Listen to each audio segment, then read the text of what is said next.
Hello. इस video में हम इलेक्ट्रोस्टैटिक्स का एक टॉपिक इलेक्ट्रिक फील्ड को स्टडी करने वाले।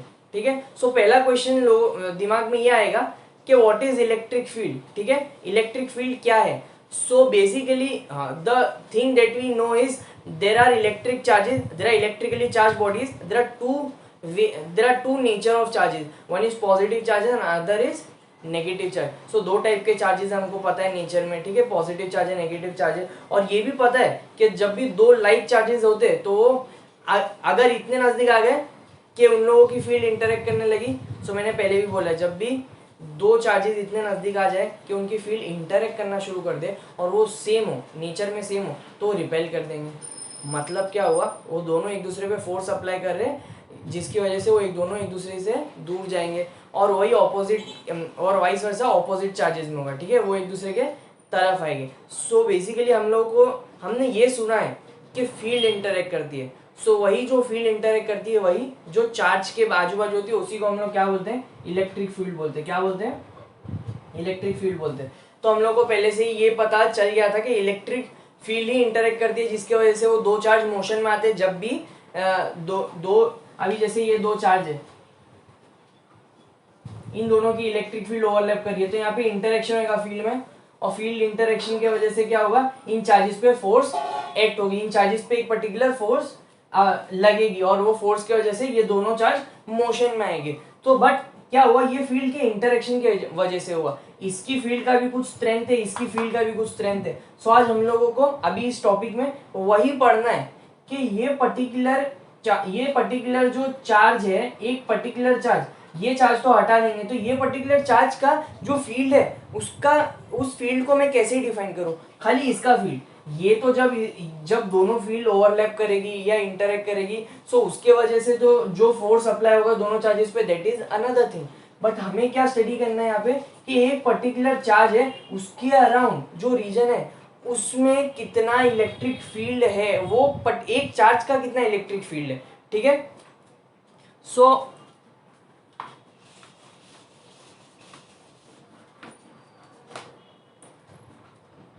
अभी हम लोग अगर एक चार्ज ले लेते हैं,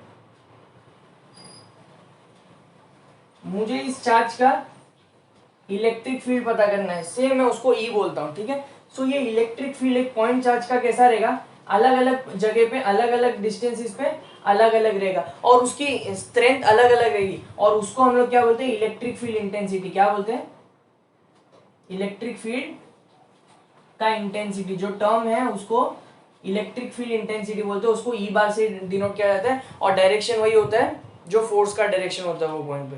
सो अगर मुझे सिर्फ एक इंडिविजुअल चार्ज का फील्ड का स्ट्रेंथ या फील्ड इंटेंसिटी निकालनी, सो मैं कैसे निकालूंगा। सो मैं एक बेसिक चीज क्या करूंगा, मैं ना एक चार्ज लूंगा जिसको मैं बोलूंगा टेस्ट चार्ज। क्या बोलूंगा, क्योंकि टेस्टिंग पर्पस के लिए चार्ज यूज हो रहा है, और इसका ना ये चार्ज का जो मैग्नीट्यूड रहेगा ना विल टेंड टुवर्ड जीरो, मतलब बहुत कम होगा, बहुत ज्यादा कम होगा। ये मैं क्यों कर रहा हूँ, अगर अब मैं उस चार्ज को इस फील्ड के अंदर लेके आ जाता हूँ Q, ये ठीक है, और ये चार्ज मान लेते Q है, ये छोटे से चार्ज को मैं मान लो इस फील्ड में लेके आ जाता हूँ। सो अब ये चार्ज के आजू बाजू जो फील्ड है वो नेग्लिजिबल है ना। सो क्या है, वो इस चार्ज के ये जो छोटा Q है ना, ये छोटा Q, स्मॉल Q, इसका जो फील्ड रहेगा ना, वो नेग्लिजिबल है। सो उसका फील्ड ना ये बड़े वाले जो चार्ज है, ये वाला जो फील्ड है उसके साथ इंटरेक्ट नहीं करेगा। But since it is still a charge, तो इन दोनों के बीच में एक फोर्स तो होगा, इन दोनों के बीच में फोर्स होगा जो कि कूलम्ब लॉ के हिसाब से होगा, that will be equal to 1/4 pi epsilon not के क्या है, के वही एप्सिलॉन आर है, रिलेटिव परमिटिविटी। ठीक है, या डाइलेक्ट्रिक कांस्टेंट भी हम लोग बोल सकते हैं, और यहाँ पे क्यू अपॉन ये दोनों के बीच में डिस्टेंस आर ले लेता हूँ, तो ये r²। ठीक है, ये मुझे मालूम है कि ये जो चार्ज है ये बहुत ही स्मॉल है, ये बहुत ज़्यादा स्मॉल चार्ज है। तो मैं क्या करूँगा, मैथमेटिकली इलेक्ट्रिक फील्ड इंटेंसिटी का फॉर्मूला क्या है, F/Q will give me 1/4 pi epsilon के Q upon r²। Now what is this capital Q, ये वाला चार्ज। सो इस चार्ज के वजह से इतना इलेक्ट्रिक फील्ड इंटेंसिटी या इलेक्ट्रिक फील्ड का स्ट्रेंथ, जो इंटेंसिटी है इलेक्ट्रिक फील्ड का वो ऐसा है।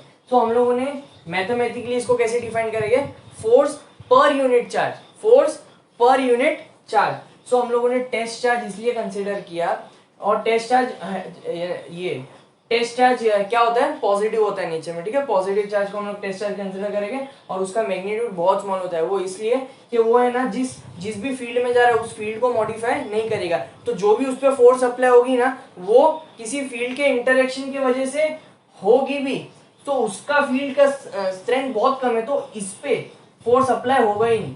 सो जितना भी फोर्स अप्लाई होगा वो इसी पे होगा, क्योंकि ये चार्ज बहुत ज्यादा है इन कंपेयर टू दिस। ये इनफाइनाइट वैल्यू रखेगा compare to this charge. Infinite का मतलब हमेशा बहुत ज्यादा नहीं, इसके कंपैरिजन में इसकी वैल्यू बहुत ज्यादा होगी, ठीक है। सो इसीलिए ये जो Q है, इसके वजह से जो फोर्स इस पे होगी वो होगी नहीं, नेग्लिजिबल होगी, और इसके वजह से जो होगी वो फोर्स, दोनों ये फोर्स रहेगी, ठीक है। So force per unit charge. अब देखो अगर मैं ये इससे डिवाइड कर दूं, F अपॉन Q, ये डिवाइड कर दूं 1/4 epsilon Q upon are square, तो ये चार्ज की इलेक्ट्रिक फील्ड इंटेंसिटी मिलेगी जो टेस्ट चार्ज है, क्योंकि Q की वैल्यू बहुत ज्यादा है, जैसे मैंने बोला ना इनफाइनाइट है।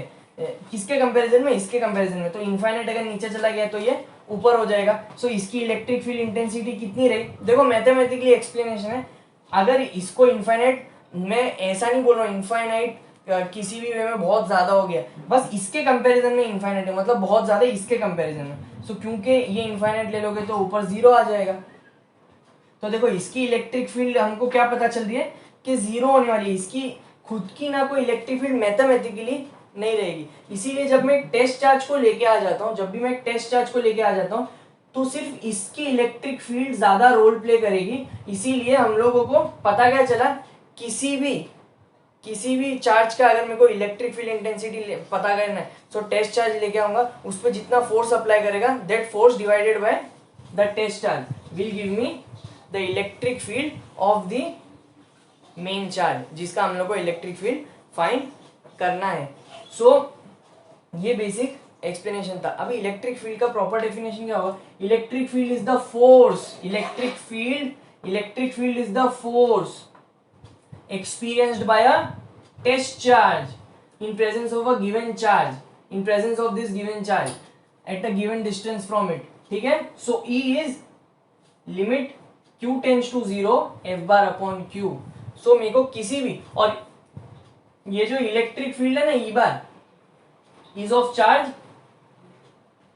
charge Q, ये जो इलेक्ट्रिक फील्ड है किस चार्ज का है, Q का है। किस चार्ज का है, Q का है। सो क्या बोला, देखो लिमिट हम लोग को पता चला F upon Q, but Q should tend to 0, this is very important. Q tend towards 0, मतलब Q का वैल्यू बहुत, मैग्नीट्यूड बहुत कम होगा, तभी ही जो उसका खुद का फील्ड स्ट्रेंथ है, इंटेंसिटी है, वो भी टेंडिंग टूवर्ड्स 0 रहेगा, वो भी बहुत कम रहेगा।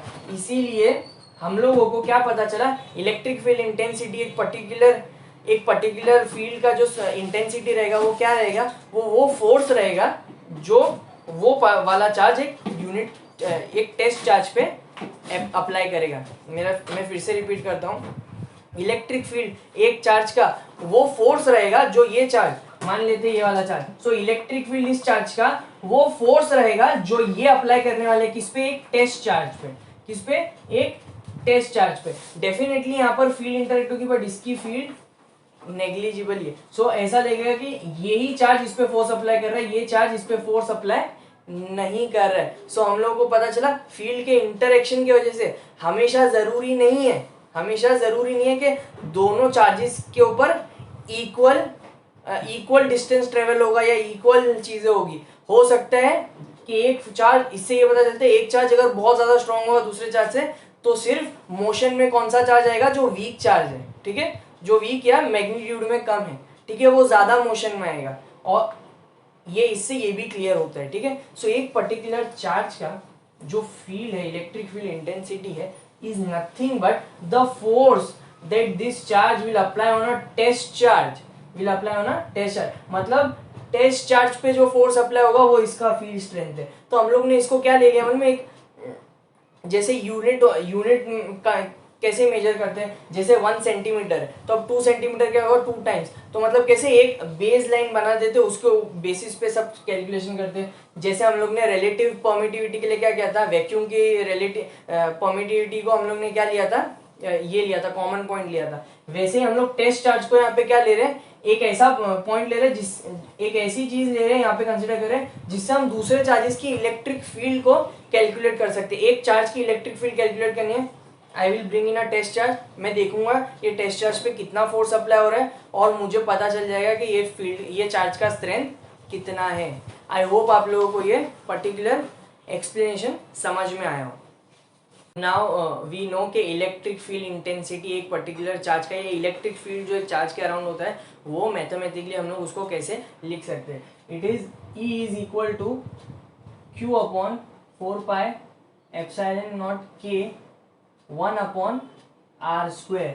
ठीक है, ये इलेक्ट्रिक फील्ड इंटेंसिटी है। It is nothing but force upon वो टेस्ट चार्ज जिसपे इतना फोर्स अप्लाई हुआ था। ठीक है, तो ये इलेक्ट्रिक फील्ड है किस चार्ज की, Q की। ठीक है, सो इलेक्ट्रिक फील्ड ये Q चार्ज Q की है। ठीक है, जब उसके आजू बाजू ये टेस्ट चार्ज रखा गया था तो उसने इतना फोर्स, उस पर इतना फोर्स आया था। ठीक है, इस टेस्ट चार्ज पे इतना फोर्स आया था, तो वही फोर्स से हमें क्या मिल गया, वो इलेक्ट्रिक फील्ड इंटेंसिटी मिल गई। तो अभी हम लोग देखते हैं ऐसा यूनिट क्या होगा इलेक्ट्रिक फील्ड इंटेंसिटी का, क्योंकि electric field intensity force upon charge है।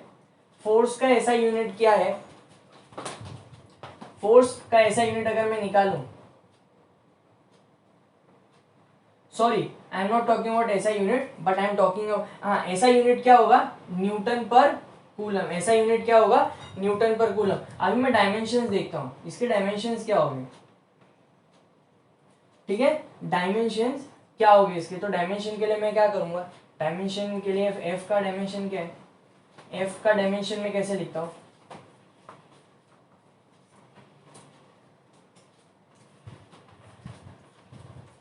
देखो फोर्स क्या होता है, मास इंटू एक्सेलरेशन। मास को किस में कैलकुलेट करोगे, केजी में, एक्सेलरेशन को मीटर अपॉन सेकेंड स्क्वायर में। ठीक है, सो केजी के लिए क्या यूज करूंगा, m1, मीटर है मतलब लेंथ 1, और टाइम नीचे स्क्वायर है तो t-2। ये तो हो गया फोर्स का। डायमेंशन ऑफ Q या चार्ज का, अच्छा चार्ज क्या होता है, करंट इंटू टाइम, क्योंकि करंट क्या होता है, rate of flow of charge है ना, करंट क्या होता है, rate of flow of charge. ठीक है, आगे आप लोग को ये पता चलेगा, current is rate of flow of charge. तो चार्ज उस हिसाब से ये क्या होता है, एम्पियर होता है, क्या होता है, एम्पियर होता है, और टाइम किस में मेजर होता है, सेकेंड में, तो एम्पियर सेकेंड है। सो एम्पियर को हम लोग किससे करेंगे, ए से, और सेकेंड को t1 से। तो जब f और q का डायमेंशन ऊपर और आएगा, m1 L1 t-2 upon A1 T1, सो हम लोगों को क्या मिलेगा, फाइनल डायमेंशन क्या मिलेगा, M1 L1 t-3 A-1। ठीक है, ये डायमेंशन हम लोगों को किसका मिल जाएगा, ये डायमेंशन किसका मिल जाएगा, इलेक्ट्रिक फील्ड इंटेंसिटी का ये dimension.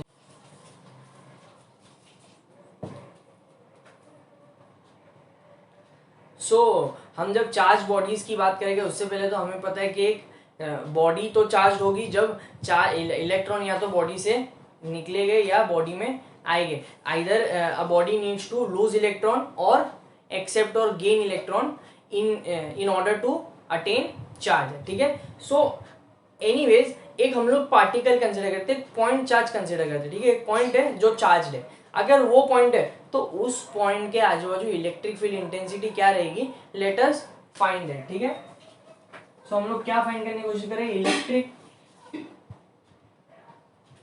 Field intensity due to a point charge around the medium. Medium में है एक पर्टिकुलर चार्ज, उसके आजू बाजू इलेक्ट्रिक फील्ड इंटेंसिटी क्या रहेगी। ठीक है, let us take charge q along with test charge q naught. Let us take charge q along with test charge q naught. So ये दोनों चार्जेस हैं separated by distance r. दोनों कितने distance से सेपरेट हुए? r से, ठीक है। सो अभी अगर मेरे को इलेक्ट्रिक फील्ड इंटेंसिटी फाइंड करनी है, क्या फाइंड करनी है? Electric field intensity. So basic तो क्या होगा कि ये मैं बना लेता हूँ, ये मेरा चार्ज q है और ये मेरा चार्ज q नॉट है। अब ये जो चार्ज है ना, इसका एक इलेक्ट्रिक फील्ड मान लो,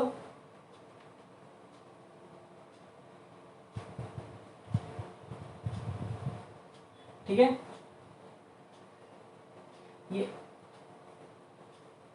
ये चार्ज q का ये पूरा इलेक्ट्रिक फील्ड है और इसमें ना ये इतने डिस्टेंस पे ये चार्ज टेस्ट चार्ज मैंने रखा हूँ, r के डिस्टेंस पे मैंने ये टेस्ट चार्ज को रखा हूँ, ठीक है।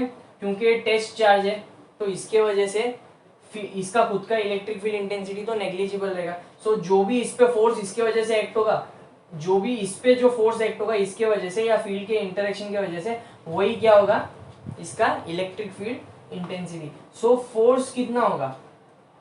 1/4 pi epsilon not q1 sorry q not upon r square into r cap, ठीक है। ये यहाँ से यहाँ अगर ए बी लेता हूँ मैं, ये डिस्टेंस क्या लेता हूँ?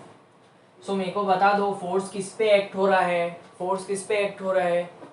हम लोग क्या कंसीडर कर रहे हैं कि फोर्स इस पे एक्ट हो रहा है, तो किधर से किधर जाएगा वो?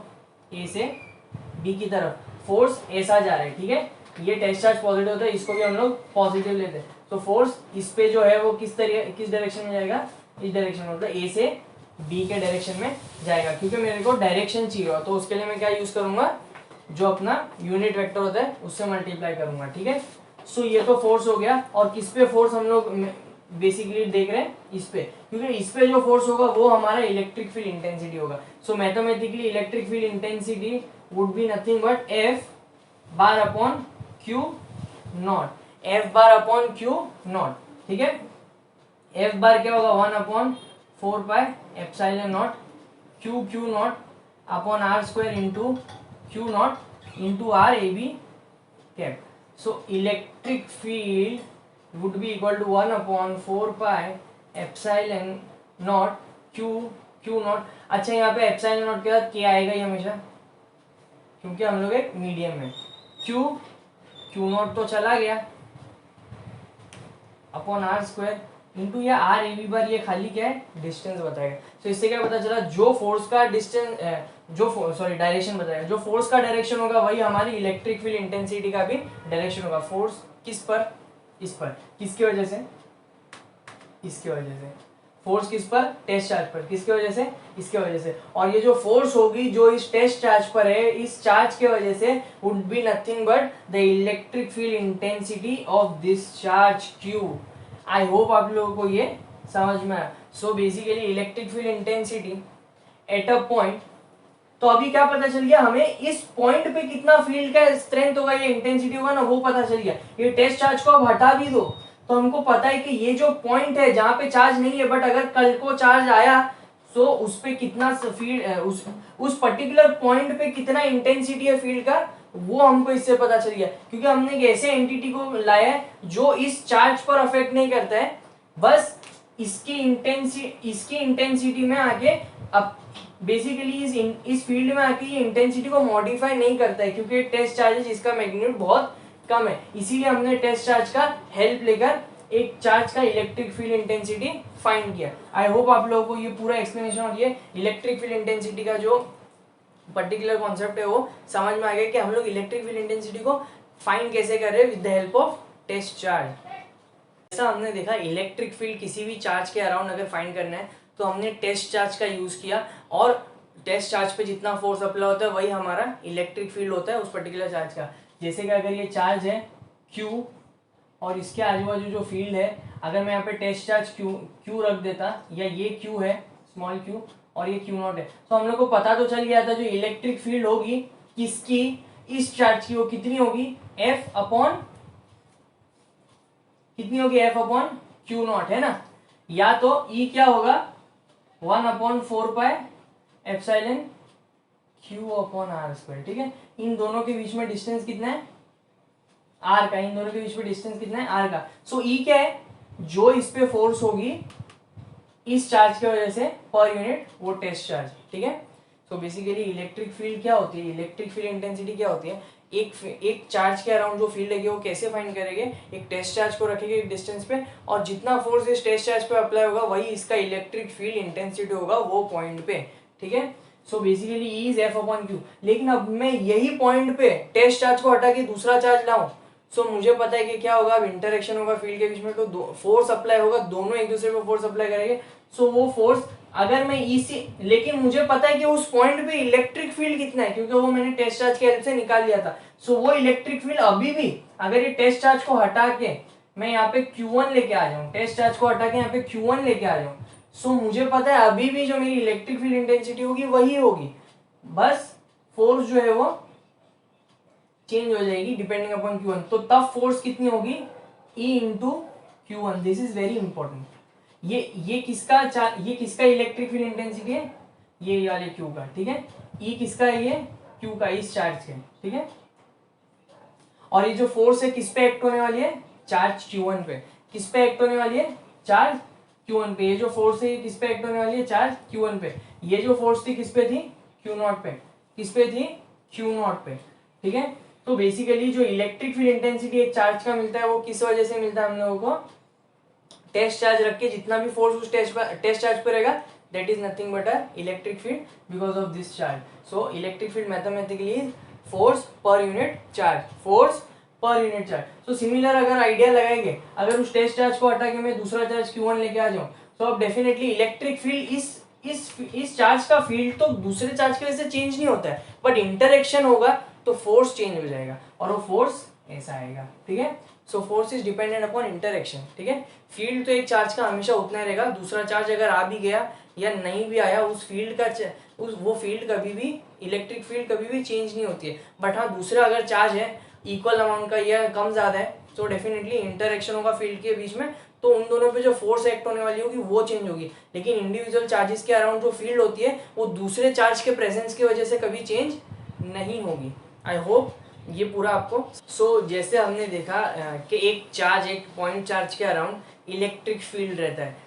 अलग अलग जहाँ पर भी चार्ज एक्यूमुलेट हो जाएगा या जहाँ पर भी एक पर्टिकुलर नेचर का चार्ज होगा, उसके आजू बाजू एक पर्टिकुलर नेचर की इलेक्ट्रिक फील्ड भी होगी। जैसे एक साइड पे, एक प्लेट के साइड पे अगर पॉजिटिव चार्ज एक्यूमुलेट हो जाता है वहाँ पे इलेक्ट्रिक फील्ड इंटेंसिटी उस चार्ज के नेचर की रहेगी, या नेगेटिव चार्ज होता है तो इलेक्ट्रिक फील्ड इंटेंसिटी वैसे हो जाएगी। मतलब जहाँ भी चार्ज एक जगह पे आ गया उन अक्यूमुलेशन ऑफ चार्जेस की वजह से इलेक्ट्रिक फील्ड आजू बाजू उस रीजन में होगी। और वो हमने देखा कि उस रीजन में जो इलेक्ट्रिक फील्ड होगी अगर पॉइंट चार्ज की वजह से, तो कैसे, डिस्टेंस के बेसिस पर वो फील्ड चेंज हो रही है, राइट।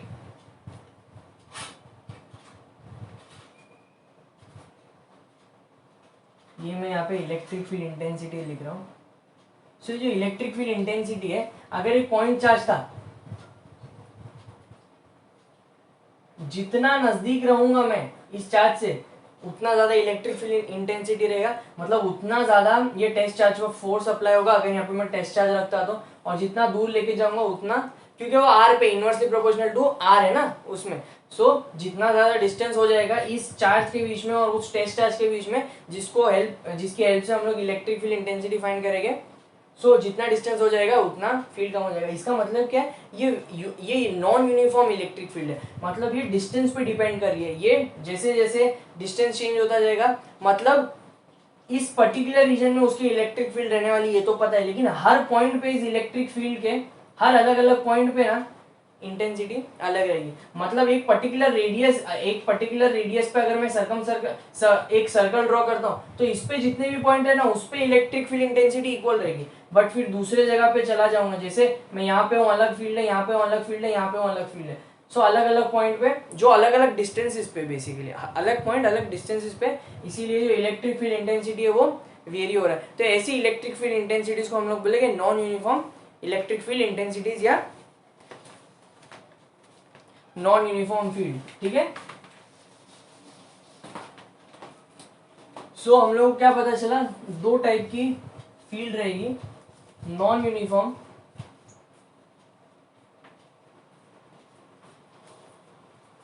और uniform. So non uniform field basically आप पॉइंट चार्ट से ले लो, जितना डिस्टेंस इतने डिस्टेंस पे इस चार्ट से इतने डिस्टेंस पे जितने भी पॉइंट है ना उनकी फील्ड एक ही रहेगी। फिर अगर मैं डिस्टेंस अगर चेंज कर दूं तो अगेन फील्ड का जो स्ट्रेंथ है वो फिर से क्या हो जाएगा, चेंज हो जाएगा, इंटेंसिटी फील्ड की चेंज हो जाएगी। इसीलिए अलग अलग पॉइंट पे हम लोगों को अलग अलग फील्ड का इंटेंसिटी मिल रहा है, इसीलिए नॉन यूनिफॉर्म है। यूनिफॉर्म का मतलब क्या हो गया, कहीं पर भी जाओ उस रीजन में, देखो पूरा रीजन ना ये मान लो, ठीक है, पूरा रीजन ये है, तो इस रीजन के अलग अलग पॉइंट पे है ना अलग अलग फील्ड स्ट्रेंथ, मतलब हर पॉइंट पे आपको एक फील्ड का स्ट्रेंथ इंटेंसिटी मिलेगा नहीं, इसीलिए इसको नॉन यूनिफॉर्म बोले। लेकिन अगर एक ऐसा रीजन हो जहाँ पे हर पॉइंट, कोई भी पॉइंट ले लो, उसका जो फील्ड का स्ट्रेंथ या फील्ड इंटेंसिटी है वो इक्वल है, सो वो हमको किस में देखने मिलता है, दो पैरेलल प्लेट ले लो, एक पॉजिटिव है एक नेगेटिव है। सो इसके बीच में जितना भी electric field intensity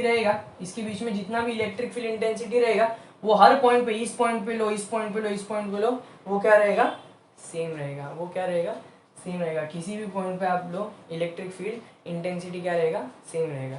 I hope आप लोगों को ये बेसिक डिफरेंस समझ में आ गया between non uniform electric field and uniform electric field. Non uniform electric field में जो रीजन है, चार्ज के आजू बाजू जो इलेक्ट्रिक फील्ड है या जो रीजन है, वहां पे रीजन के हर दूसरे पॉइंट पे ना फील्ड का वैल्यू या फील्ड स्ट्रेंथ या फील्ड इंटेंसिटी चेंज होगी।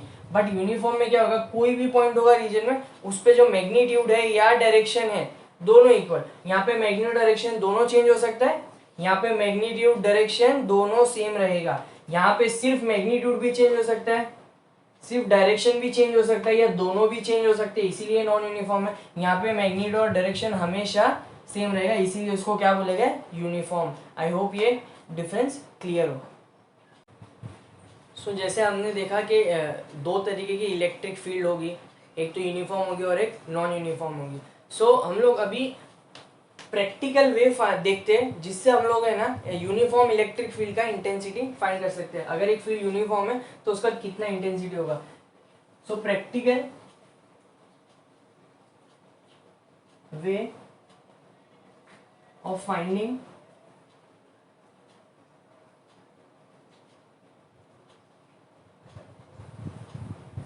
E bar for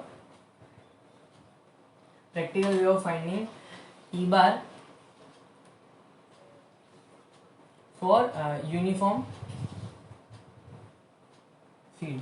ठीक है, अब जैसे हम लोगों के दो प्लेट है, ठीक है, इसमें यूनिफॉर्म फील्ड है ना, इसमें यूनिफॉर्म फील्ड है, ये पॉजिटिव है नेगेटिव है। अच्छा मेरे को बताओ ना, इलेक्ट्रिक फील्ड इंटेंसिटी का डायरेक्शन कहाँ होगा, वही होगा जो फोर्स का डायरेक्शन होगा। तो अगर मैं यहाँ पे टेस्ट चार्ज रख दूं तो टेस्ट चार्ज क्या होता है, बहुत स्मॉल साइज का चार्ज और होता है पॉजिटिव इन नेचर। ठीक है, सो यहाँ रख दूं तो पॉजिटिव की वजह से रिपेल करेगा, नेगेटिव की वजह से अट्रैक्ट करेगा, मतलब बेसिकली कहाँ जाएगा, इधर जाएगा। सो फोर्स का डायरेक्शन कहाँ होगा, इधर होगा। सो इलेक्ट्रिक फील्ड इंटेंसिटी का डायरेक्शन कहाँ होगा, इधर ही होगा। सो हम लोग को पता चलेगा electric field intensity basically positive to negative travel करेगी,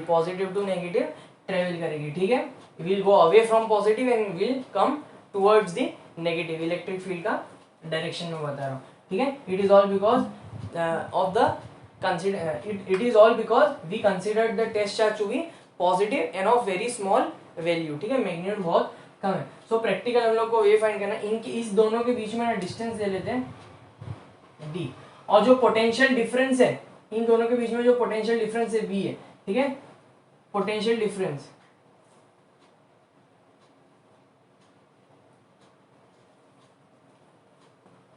बिटवीन चार्ज प्लेट्स, और डी क्या है, डिस्टेंस बिटवीन प्लेट्स। ठीक है, ये जो पैरेलल प्लेट्स हैं उनके बीच का डिस्टेंस है। ठीक है, अब मेरे को तो ई फाइंड करना है ना, मेरे को तो ई फाइंड करना है। अब मान लो ये चार्ज हटा दो, ठीक है, हम लोग को इलेक्ट्रिक फील्ड का कॉन्सेप्ट तो समझ में आ गया।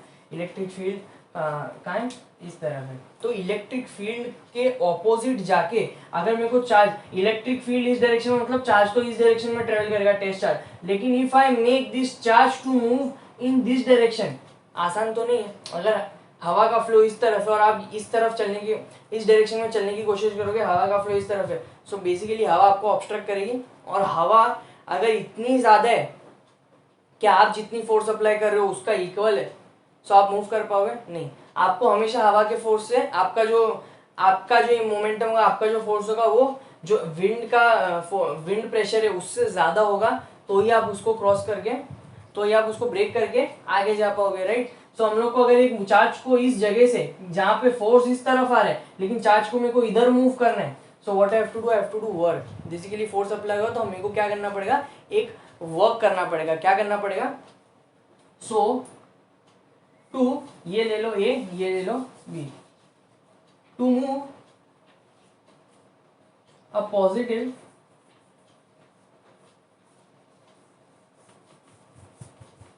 Test charge from plate B to A, we have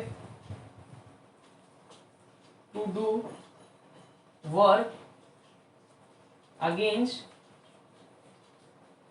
the electric field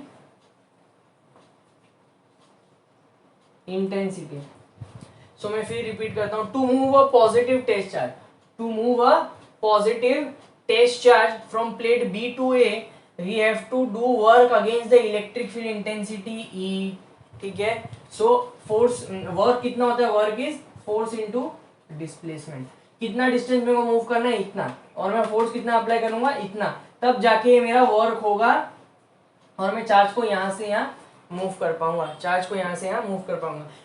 और वर्क का एक दूसरा भी डेफिनेशन है, वर्क का डेफिनेशन ही इनफैक्ट ये पोटेंशियल बताता है, एक पर्टिकुलर एक फील्ड का पोटेंशियल बताता है। जैसे इलेक्ट्रिक का फील्ड होता है ना, पोटेंशियल भी होता है। पोटेंशियल का मतलब क्या होता है, द वर्क डन, पोटेंशियल का मतलब होता है the work done to bring a test charge from infinity to a given point, from infinity to a given point. मतलब अगर एक चार्ज, समझो यहाँ पे एक चार्ज है, इसके आजू बाजू क्या है, फील्ड है। यहाँ पे मान लो एक चार्ज है, ठीक है, इसके आजू बाजू क्या है, फील्ड है।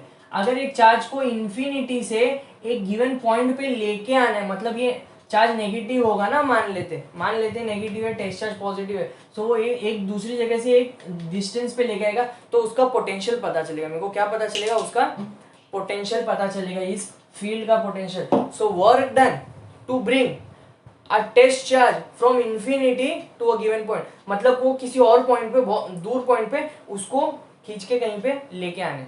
सो as per that definition potential difference जो इन दोनों प्लेट के है, सो पोटेंशियल डिफरेंस क्या है, work done upon this charge. वो क्या है, work done upon this charge. ठीक है, पोटेंशियल क्या है, work done upon this particular charge जिसको मूव करना है ना। यहाँ पे समझ लो, यहाँ पे मैंने लिखा हूँ ये Q, ये टेस्ट चार्ज है। ठीक है, ये टेस्ट चार्ज Q यहाँ पे मैंने रख दिया है। ठीक है, ये टेस्ट चार्ज मैंने यहाँ पे रख दिया। So potential is nothing but the work done to bring this test charge from a given point to, from infinity to a given point. ठीक है, और वो पूरा गिवन पॉइंट क्या होगा, पूरा डिस्टेंस d कवर करके जाएगा, उससे ये पोटेंशियल मिलता है। और इनफैक्ट इन दोनों प्लेट्स के बीच का पोटेंशियल डिफरेंस तो पता है, इसीलिए वही पोटेंशियल होगा। अब अगर इन दोनों इक्वेशन को मैं देखूं, सो अगर मैं v को w को सब्स्टिट्यूट करके fd डाल दूं, तो v क्या हो जाएगा, f into D upon Q. अच्छा, f अपॉन क्यू क्या होता है, E होता है। So therefore E is equal to v upon D.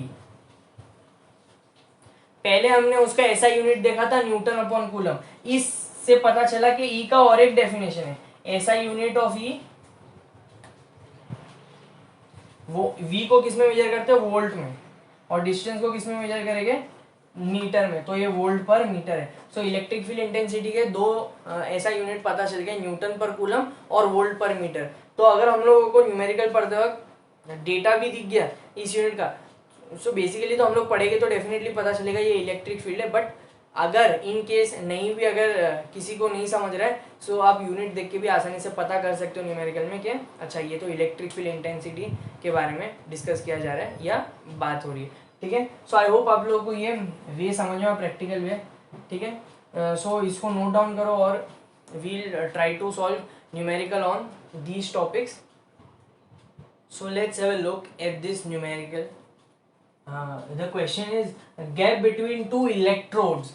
ठीक है, दो इलेक्ट्रोड है, मतलब इलेक्ट्रोड्स नॉर्मली दो रॉड हो गए। ठीक है, सो दो इलेक्ट्रोड्स है किसके, स्पार्क प्लग के। ठीक है, स्पार्क प्लग जो ऑटोमोबाइल इंजिन में होता है, दो स्पार्क प्लग मतलब दो ऐसे इलेक्ट्रोड रहेंगे। ठीक है, आज सेपरेटेड बाय सम डिस्टेंस, तो कितने डिस्टेंस से सेपरेटेड है, 1.25 मिलीमीटर से।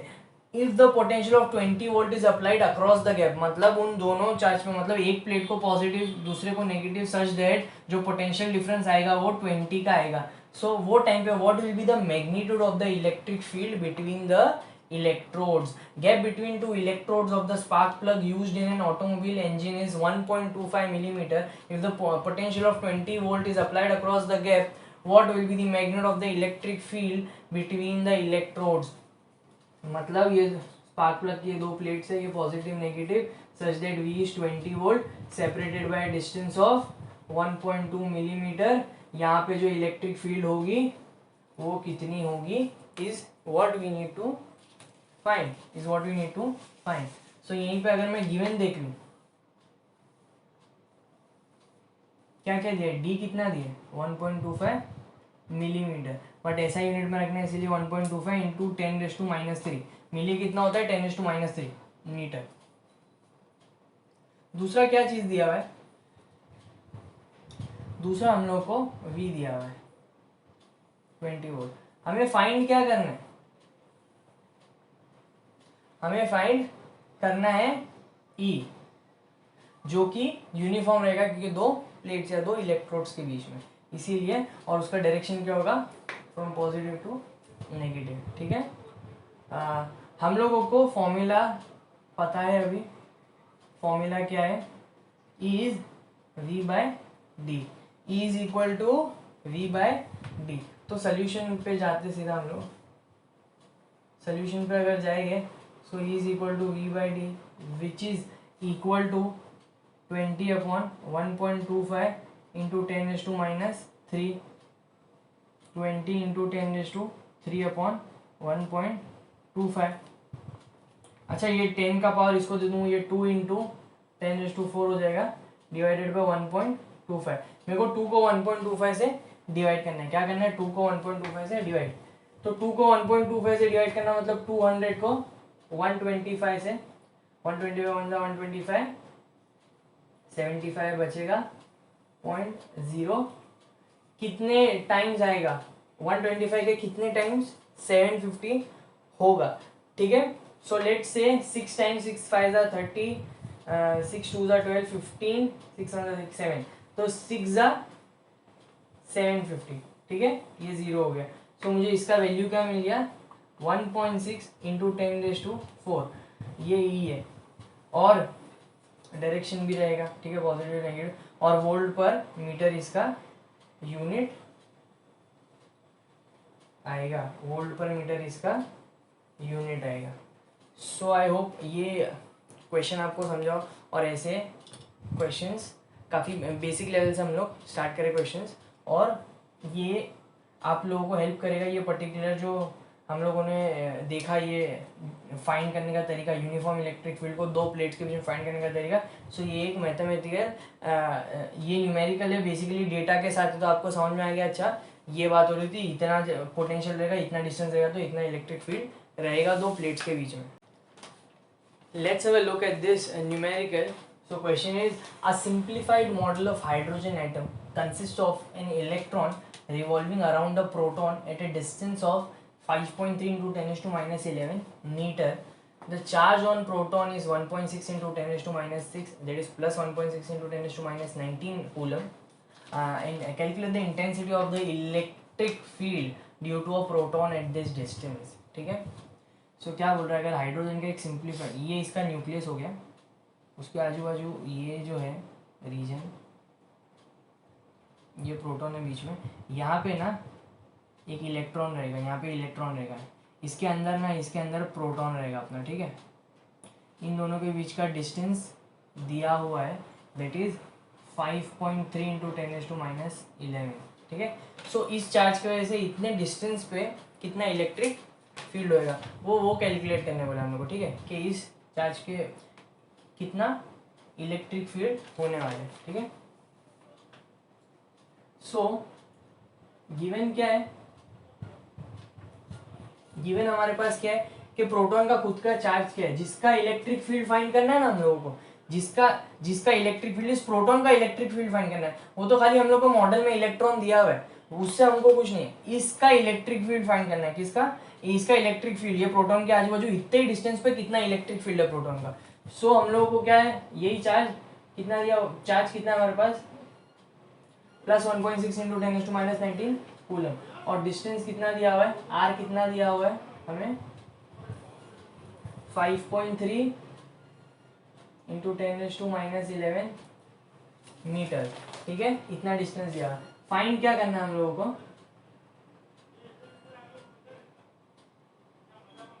ई फाइंड करना है हम लोगों को.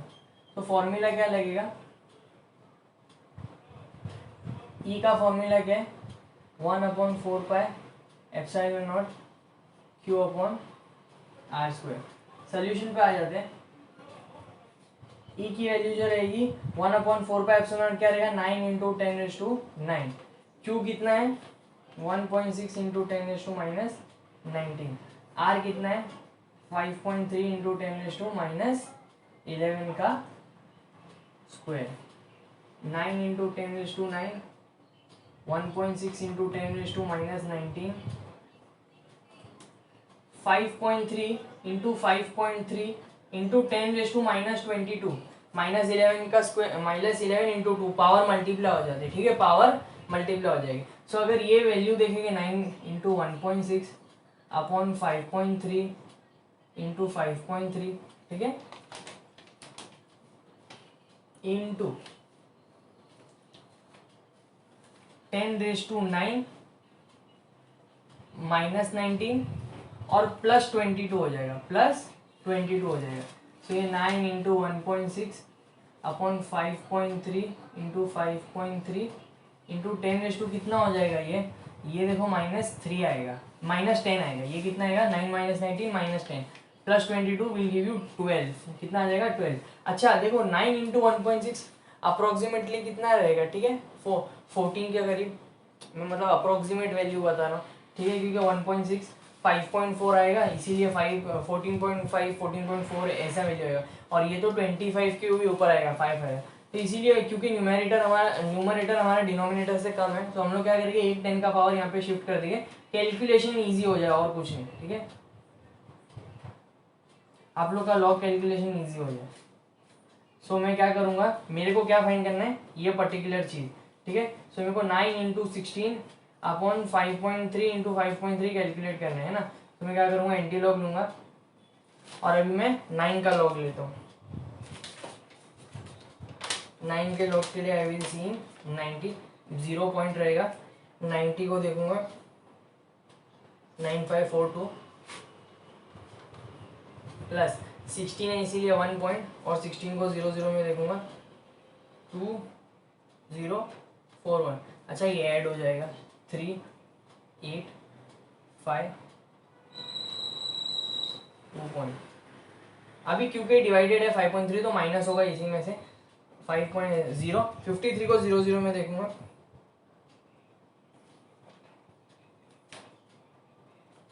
7243 043 1 4.1.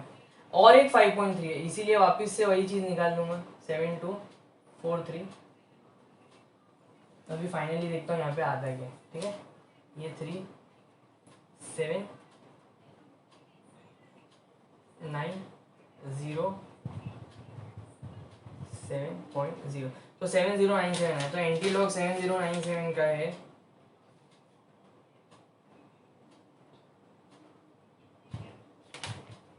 51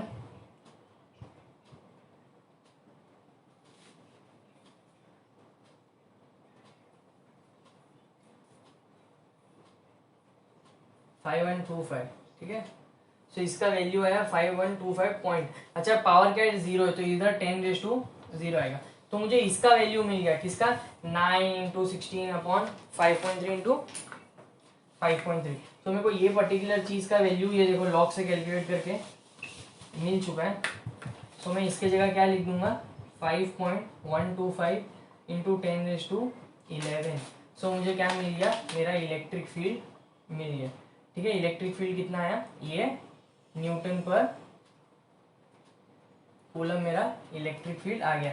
5.125 × 10⁻11 का ये जो इलेक्ट्रिक फील्ड है इस प्रोटॉन के आजू बाजू रहेगा, इस प्रोटॉन के आजू बाजू इतना इलेक्ट्रिक फील्ड रहेगा।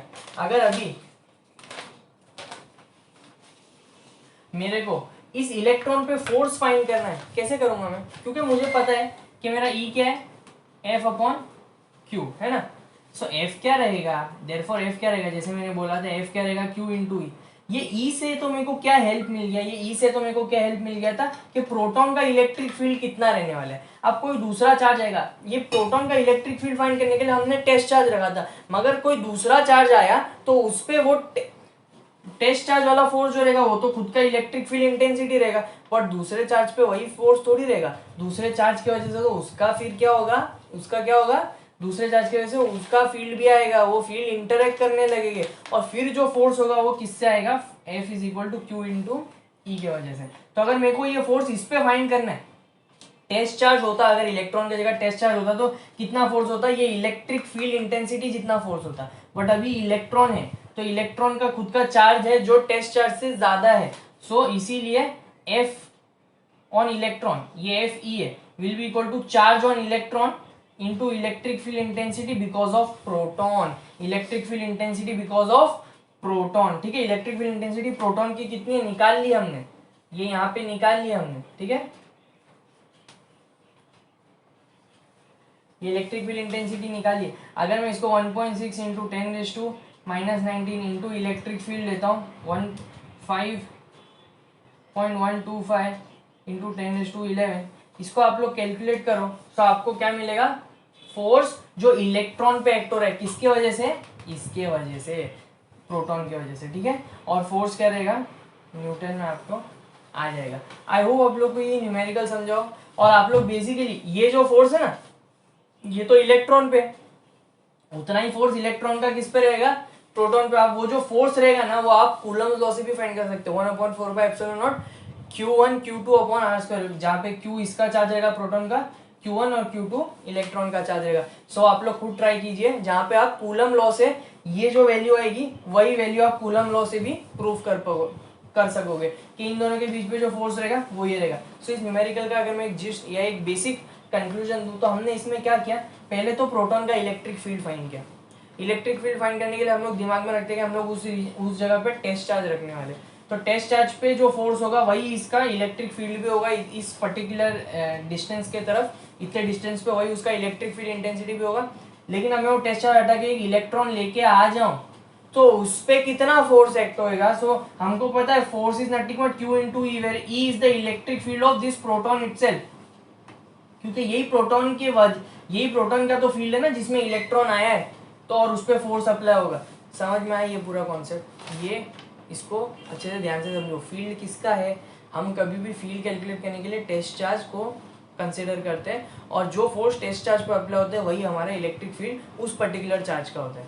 अब जो दूसरा चार्ज आ जाए तो हम इसी फील्ड को उस चार्ज से मल्टीप्लाई करके पता कर लेंगे कि भाई फोर्स क्या होने वाला है, सिंपल वे, ठीक है। सो हम लोग को इलेक्ट्रिक फील्ड हर चार्ज का एक पर्टिकुलर मैग्नीट्यूड है चार्ज का, तो इसका इलेक्ट्रिक फील्ड एक डिस्टेंस पे कितना होगा is something that we should no.